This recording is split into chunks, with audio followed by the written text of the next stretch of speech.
आपल्याकडे प्रामुख्याने फुलझाडं, फळझाडं, शोभेची झाडं आणि मसाल्याची झाडं, त्याचबरोबर गांडूळ खत हे आपण विक्रीसाठी ठेवतो. त्याचबरोबर शोभिवंत झाडं ठेवण्यासाठी ज्या कुंड्या असतात, त्या कुंड्यासुद्धा आपण ठेवतो. त्याचबरोबर ही झाडं ठेवण्यासाठी स्टँड्स असतात, ते स्टँडसुद्धा आम्ही इथे मोठ्या प्रमाणावरती विक्रीसाठी ठेवतो. आणि ही विविधता आम्ही जपल्यामुळे आमच्याकडे जे गिऱ्हाईक आहे, ती संख्या खूप चांगल्या पद्धतीने आहे. यामध्ये जर समजा बघायचं झालं तर आंब्यामध्ये आमच्याकडे हापूस, केशर, तोतापुरी, गोवा मानपूर, नीलम, रत्ना वगैरे अशा 14 व्हरायटीज आहेत. काजूमध्ये आमच्याकडे वेंगुर्ला 4 आहे, वेंगुर्ला 6 आहे, वेंगुर्ला 7 आहे, अशा 3 व्हरायटी आहेत. त्याचबरोबर इतर व्हरायटीची सुद्धा झाडं आपण फळझाडं ठेवतो. त्याचबरोबर गुलाबाचे आपल्याकडे 16 वेगवेगळ्या रंगाची गुलाब आपण ठेवतो. त्याचबरोबर जास्वंदीमध्ये 38 कलरची जास्वंद आपल्याकडे आहे.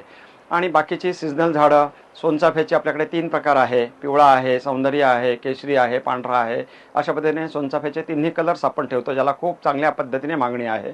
आणि अशा पद्धतीने आम्ही ह्या सगळ्या गोष्टी प्रत्येक प्रकारच्या कस्टमरला ठेवत असल्यामुळे आमच्याकडे कस्टमरची संख्या खूप चांगल्या पद्धतीने आहे. त्याचबरोबर ही नर्सरी मेंटेन करताना आम्ही गांडूळ खताचा वापर फार मोठ्या प्रमाणावरती करतो. यासाठी गाईच्या शेणाचा वापर आम्ही करतो आणि गेली जवळपास 30 वर्ष आम्ही आमच्या शेतामध्ये एकही दाणा रासायनिक खताचा टाकलेला नाही. पर्यटनाचा हंगाम सुरू आहे, कशा प्रकारे रिस्पॉन्स मिळतोय?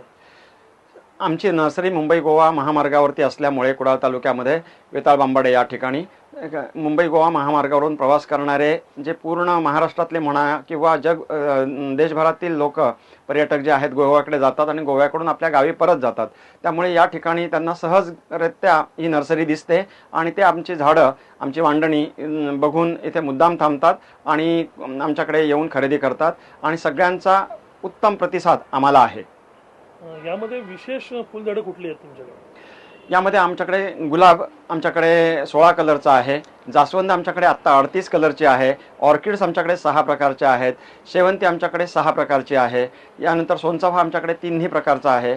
त्याचबरोबर आम्ही ज्याला आपण मेडिसिनल व्हॅल्यू म्हणतो अशी आमच्याकडे अश्वगंधा, सर्पगंधा, अडुळसा, ब्रायोफायलम म्हणजे त्याला पानफुटी म्हणतात, मधुमेहावरती येणारं इन्सुलिन वगैरे प्रकारची आपल्याकडे औषधी वनस्पतीसुद्धा आहेत आणि त्यांनासुद्धा रिस्पॉन्स आमच्याकडे खूप चांगल्या पद्धतीने मिळतो.